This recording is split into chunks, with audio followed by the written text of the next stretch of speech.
와우.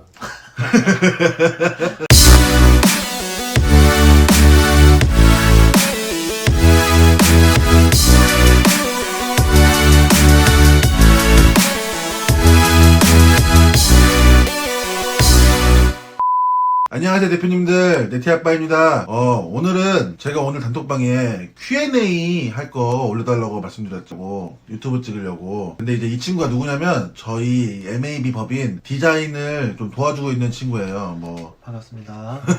디자인을 도와주고 있는 친구인데 この番組はご覧のスポンサーの提供でお送りします。 회원분들 중에 로고가 필요하신 분들, 상세 페이지 꾸미려고 하시는 분들, 그 상세 페이지 공지사항 말고도 저희가 네이버에 상품을 올릴 때 상세 페이지 자체를 좀 이쁘게 꾸며서 올려라, 그러니까 번역을 해서 이쁘게 꾸며서 올려라 라고 제가 말씀을 드렸었는데, 우선은 이 친구가 조금씩 도와주고 있어요. 이 친구가 그쪽으로 조금 갬성갬성한 게 있어갖고 도와주고 있고, 다른 사장님들의 외주도 조금씩 받고 있고요. 근데 이제 이 친구가 정말 오늘 온 이유는 제가 유튜브에서 영상 뭐 몇 개는 안 되지만 올린 영상들이 있잖아요. 그 영상들에서도 좀 쉽게 설명했다고 생각했는데 그래도 조금은 어렵다고 생각하시는 분들이 많으셔서 Q&A 시간을 가져봤어요. 그 Q&A는 우선 다른 사장님들이 저희한테 주신 정보로 우선 답을 드릴 거고, 이 친구가 질문을 할 거예요. 그리고 하나 더 말씀드리자면, 이 친구가 아까 말씀드렸듯이 저희 디자인을 맡아주고 있어요. 뭐 저희 로고나 아니면 뭐 저희 공지사항 같은 거, 이제 주문 배송 그런 공지사항 같은 거, 그리고 상세 페이지 꾸미는 방법, 이런 거에 대해서 저희한테 교육도 해주고 도움을 주고 있는데, 이 친구가 막 하다 보니까 자기도 욕심이 나는 거야. 그래갖고 저한테 말을 하더라고요. 형님, 저도 구매 대행 배워보고 싶습니다. 말을 하더라고요. 그래가지고 저를 통해 공부한 다마고치라고 하면 다마고치겠죠? 다마고치 친구들이 되게 많아요. 근데 그 중에 이제 4번째 다마고치가 될 것 같아요. 그래갖고 그거를 이제 전에는 영상이나 뭐 그런 걸 안 남겼었는데, 이 친구에 대해서는 한번 영상도 남겨보고, 이 친구는 네이버만 할 거예요. 네이버 스마트 스토어만 해서 어떻게 어떤 기간에 얼마나 매출을 내는지 그거를 모든 자료로 남겨놓고 영상도 남겨놓을 거기 때문에, 그걸로 컨텐츠를 잡아서 대표님들께서도 보고 대표님들께서도 희망을 가졌으면 좋겠어요. この番組はご覧のスポンサーの提供でお送りします。 구매 대행으로 사업하는 게 뭔가요? 구매 대행으로 하는 사업은 해외 오픈마켓들이 있잖아요. 예를 들어 아마존이나 타오바오, 찡동 뭐 이런 오픈마켓들이 있는데, 그런 마켓들에서 물건을 대신 사주는 사람들을 구매 대행 업자라고 해요. 이제 한국에 있는 오픈마켓이나 폐쇄몰에서 고객님들이 주문을 넣으면 저희는 그 시간 이후로 또 저희가 다른 오픈마켓에 주문을 해요. 그리고 그거를 배대지 통해서 한국에 있는 고객님께 통관 작업까지 해주는 사람들을 구매대행 업자라고 해요. 그럼 거기서의 수수료를 우리가 벌겠죠. 지금은 마진이라고 하는데, 옛날에 10년 전에는 마진이라고 안 하고 다 그냥 뭐 수수료 20%, 수수료 30%, 이렇게 매입가의 수수료 20%, 30%를 받고 했어요. 전체적으로 어떤 일을 하는 건가요? 전체적으로 지금의 구매대 한국에 있는 구매자분들에게 선택의 폭을 넓혀준다고 상품을 대신 오픈마켓에 업데이트를 해놓았어요. 옛날에는 구매자분들이 상품을 골라와서 저희한테 이거 사다 주세요, 이거 갖다 주세요, 이거 보내주세요 했었는데, 지금은 저희가 올려놓고 이거 구매하셔도 좋을 것 같아요, 이게 어떠신가요, 이렇게 올려놓은 거예요. 바뀌었네요. 네, 그래가지고 지금은 그렇게 올려놓고 주문이 들어오면 저희가 그거를 이제 해외 오픈마켓에서 구매해가지고 보내주는 시스템, 현재는 이렇게 되어 있습니다. 그러면은 구매 대행 사업은 도소매로 신청하는 건가요? 아니면은 다른 거 어떤 걸로 신청하는 건가요? 우선 구매 대행 사업은 사업자 등록을 하셔야 돼요. 사업자 등록은 도소매가 아니라 서비스 업종 그리고 구매 대행으로 신청하셔야 돼요. 만약에 도소매로 신청했다가 괜히 추후에 세금 폭탄 이빠이 맞을 수 있어요, 진짜. 어떤 물건이 대체적으로 잘 팔리나요? 그리고 네티 아빠님은 어떤 상품을 주로 파시나요? 이건 조금 어려운 질문이기도 하고 쉬운 질문일 수도 있어요. 근데 이거는 정말 생각을 한 번 더 해보셔야 돼요. 사람들이 딱 이건 필요하겠지 하는 상품보다 이건 대한민국에 없어, 이런 상품을 많이 사요. 사람들이 컵 이런 건 살 수 있죠. 살 수 있는데 일반 생활용품들은 차라리 쿠팡에서 사고 네이버에서 사지 저희한테 사지 않아요. 저희한테 뭐 저희가 이제 쿠팡에 네이버에 상품을 올리니까 그러면 우리한테 사는 거 아닌가요? 하겠지만 굳이 일상생활에 있는 생필품을 사려고 해외 구매 대행을 하는 건 아니죠. 근데 대한민국에 없는 옷이나 뭐 그런 부류들의 카테고리들은 이제 잘 팔리는 추세고, 저 같은 경우는 사실 야한 옷을 많이 올려요. 예. 이게 야한 옷이 뭐 유사 성행위를 하는 그런 뭐 커플들의 용품이 아니라 그냥 그런 분위기를 내는 옷들, 이제 코스프레 옷들이나 그런 하여튼 뭐 그런 옷들인데 그런 걸 많이 올려요. 그러면 네, 꽤 매출이 좀 좋아요. 만약에 중국에서 물건을 고객이 받았는데 갑자기 반품을 한다고 하면은 어떻게 대처하시나요? 반품은 진짜 애매해요. 만약에 고객 단순 변심으로 반품한다거나 교환한다 그러면 저희는 25,000원 혹은 5만원에 대한 반품비를 받고 있어요. 근데 저희가 잘못했고 혹은 불량이 떠서 반품이 들어온다면 저희는 기준은 없는데 5만원 이하 상품이면 그냥 가지라 그래요. 네. 가는 게 더 들겠네요. 저나 곽진규 팀장이나 뭐 박성수 이사나 다 가지라 그러고, 조금 이건 애매하게 비싸면 저희가 받아서 사람들한테 선물해 주죠. 네, 그게 모든 분들이 아마 그렇게 하고 계시는 것 같아요, 사실. 5만 원이야. 네. 매출이 얼마 정도 나와야 부업에서 전업으로 이렇게 전향이 될까요? 이것도 진짜 애매한데 저희는 매출 0에서 시작했어요. 매출 0에서 전업으로 시작했고, 많은 대표님들은 직장을 다니신다거나 아니면 다른 사업을 하고 계신다거나 하실 텐데 진짜 애매한 거죠. 근데 대략 저희의 마진이 대량 등록은 10%에서 20%로 잡아놨고, 반자동은 25% 최소 잡아놨고, 수기는 40%에서 60%로 잡아놨는데, 평균적으로 월 매출 1,000만 원만 나와도 저는 전업으로 전향해도 된다고 생각합니다. 그러면은 이제 알바 혹은 직원 같은 경우 언제부터 쓰는 게 적정기인가요? 이것도 역시나 처음부터 세팅해놓고 하시는 분들도 계세요. 저희는 아닌데, 저희는 5개월 차에 알바를 채용해서 시작했는데, 저희도 이령님 보고 알바를 채용하기 시작했거든요. 그러니까 처음부터 세팅을 하시고 시작하시는 분들도 계시고, 매출 한 1,000만 원 정도 나오면 하는 게 맞다고 봅니다. 주문이 하루에 한 20개 정도면 해야 된다고 봅니다. 이 이유가 우선은 제가 지금 매번 이제 호칭을 대표님들 하는데, 이 대표님들의 의미가 저 외에도 모든 분들 대표님이에요. 곽진규 팀장이나 박성수 이사도 대표님이고, 이령님도 대표님이고, 다 대표님이신 건데, 대표는 뭘 해야 되냐? 관리를 해야 됩니다. 운영을 해야 되고, 노동을 하겠죠? 노동을 하겠지만, 그래도 그 노동에 대한 다른 친구들을 관리하고 운영을 해야 된다고 봅니다. 예를 들어, 식당으로 빗대어 말하면, 사장은 그 요리를 할 줄 알지만, 그 요리를 계속 하고 있으면 시간 낭비라고 봐요.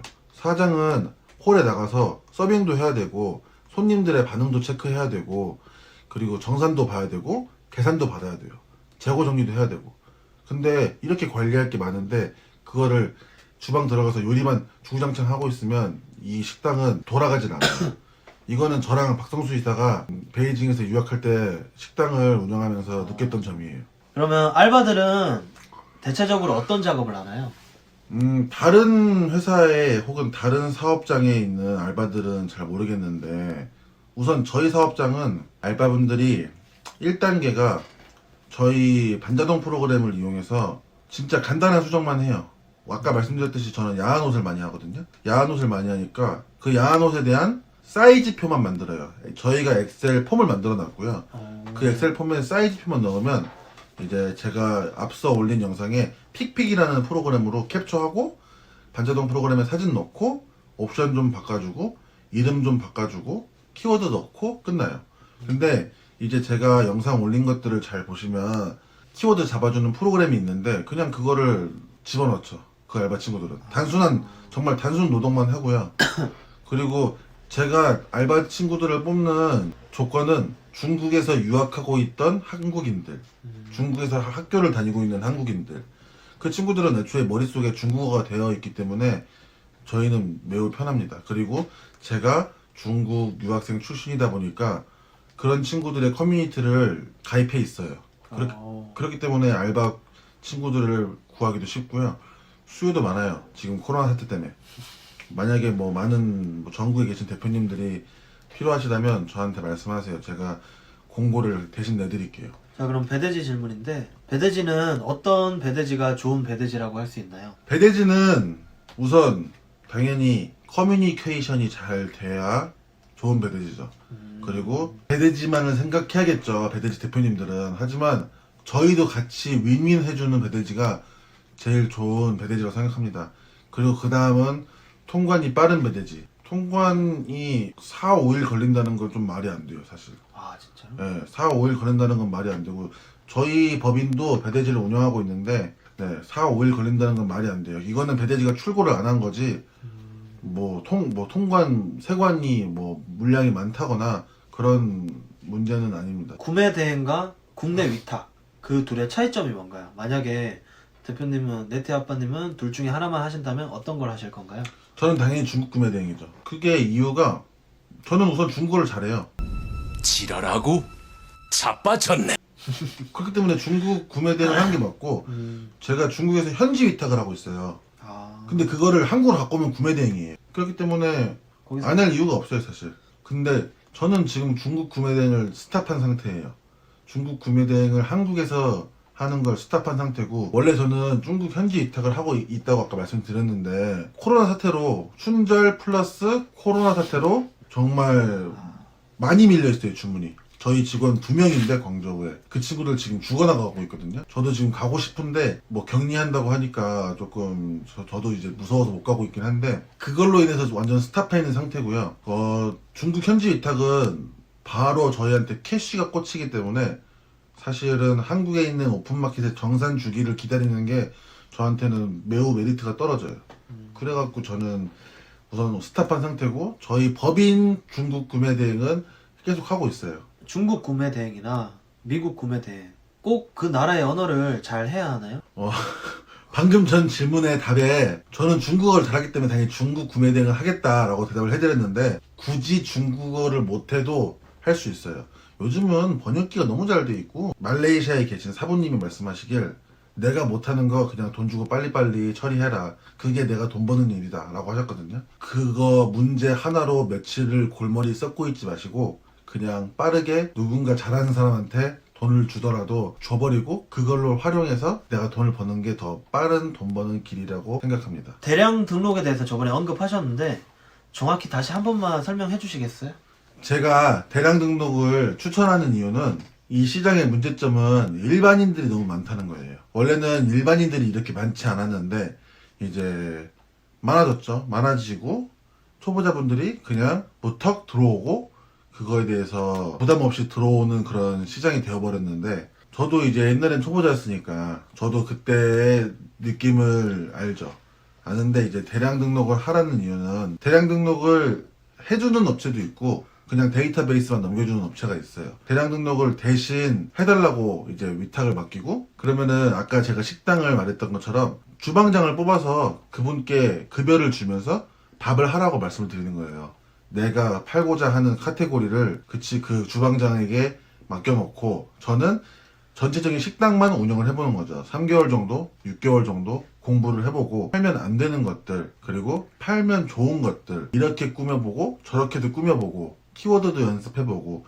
키워드가 정말 중요하거든요. 키워드 하나로 내가 100만 원을 벌 건지 1000만 원을 벌 건지 혹은 10만 원을 벌 건지 이렇게 많이 갈리기 때문에, 대량 등록을 통해서 먼저 한번 연습을 해보라 이 말이죠. 그리고 이제 이 친구한테는 대량 등록 말고 제가 전반적인 교육을 해줄 거예요. 뭐가 잘 팔리는지, 그리고 이 친구도 어떤 게 잘 팔릴지 먼저 연습을 해보라고 할 거예요. 그런 것처럼 대한민국 구매자의 니즈를 얻어야 돼요. 이 니즈를 얻어야 저희가 더 매출을 상승시킬 수 있고 더 잘 팔릴 수 있어요. 저번 영상에서 스마트 스토어 SEO 거기에 대해서 말씀하셨는데, 간단하게 그럼 SEO를 이거 어떻게 해야 될까요?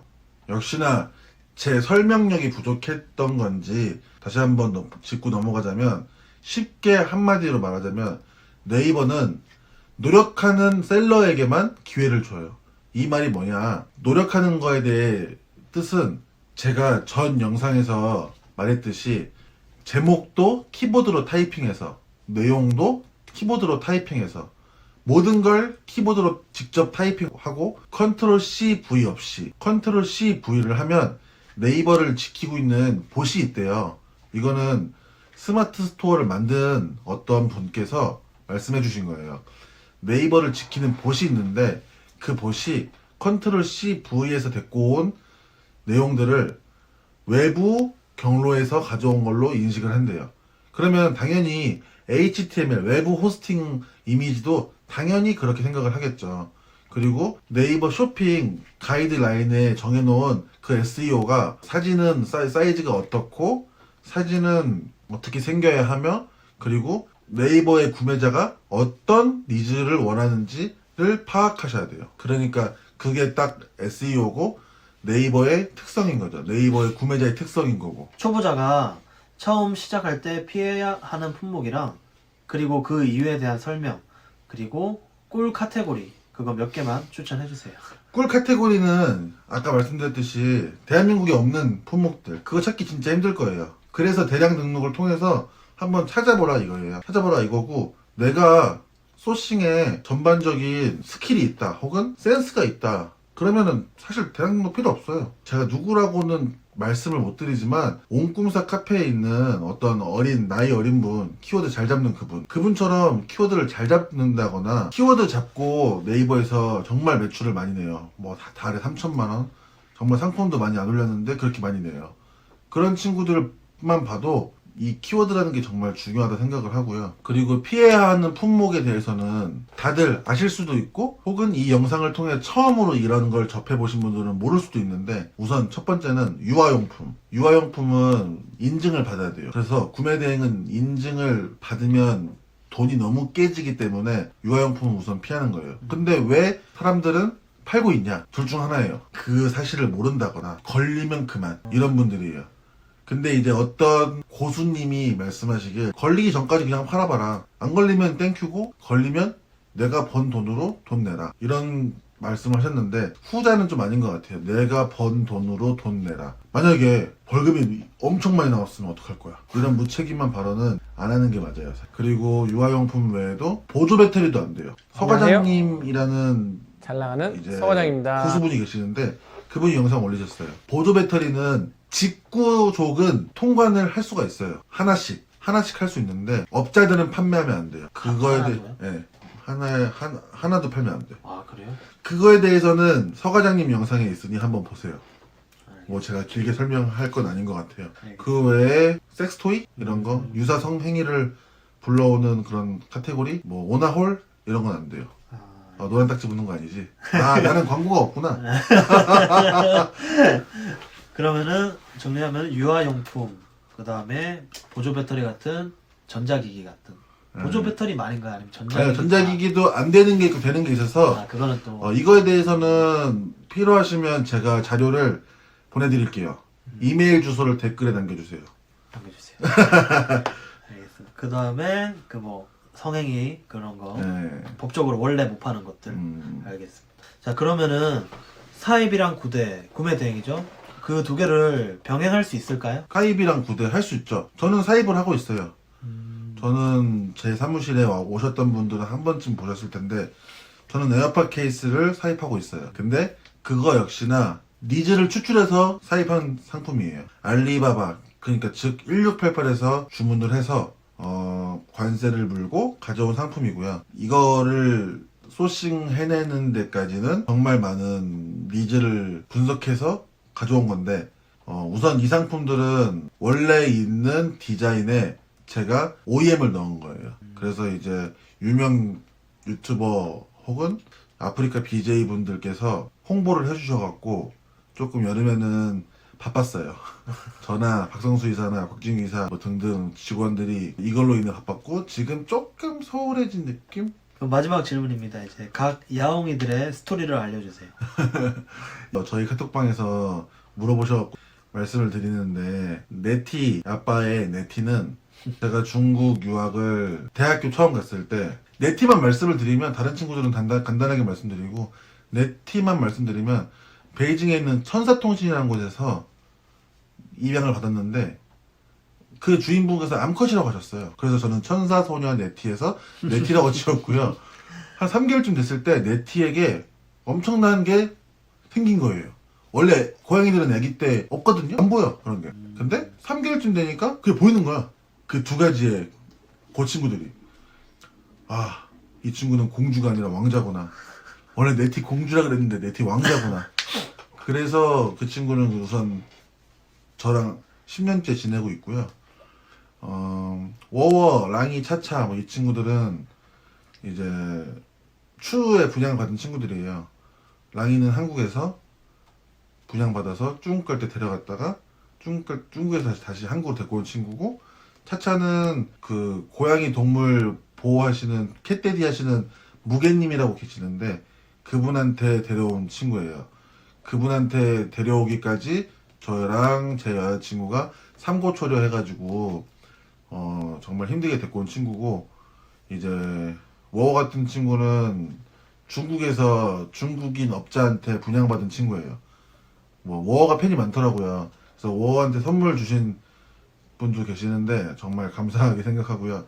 다음에는 워워 영상을 한번 올려보겠습니다. 아 근데 그러면 저 신용카드 어떻게 해요? 신용카드는 다음 영상에서